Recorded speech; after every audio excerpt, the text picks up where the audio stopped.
महायुतीमध्ये शिवसेना विधानसभेच्या 120 जागा लढणार असं आमदार संजय गायकवाड म्हणाले।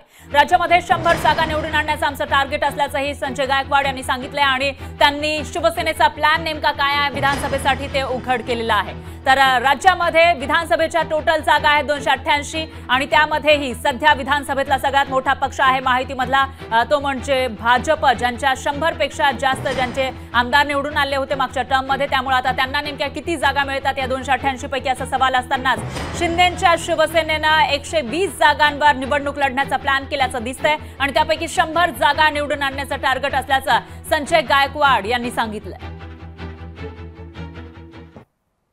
जागा किती मिळणार? आम्ही 120 जागा मागणार आहोत। आमचं टार्गेट 100 जागा जिंकायचं आहे। त्याच्याकरता आम्हाला कोणाच्या चेहऱ्याकडे पाहायचं गरज नाही। आमचं एकच टार्गेट शिवसेनेचं एकनाथ शिंदे साहेबांचं की राज्यात 100 आमदार निवडून आणायचे। नाही त्यांनी 300 निवडून आणावेत 120 लढून, म्हणजे 288 जागा आहेत पण ते 300 निवडून आणू शकतात। त्याचं कारणही आहे ना, महाराष्ट्राची तिजोरी साफ करून ठेवली आहे पैशाच्या बळावर। या लुटेऱ्यांना डाकूंना वाटतंय की आम्ही पैशाच्या बळावर सगळ्या जागा जिंकू। काम काय केलंय महाराष्ट्राच्या जनतेसाठी? 2.5 वर्ष काय केलंय तुम्ही?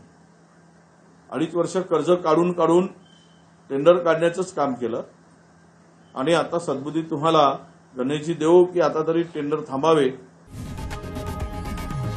लोकशाही मराठी ऐका, पहा, जागरूक रहा।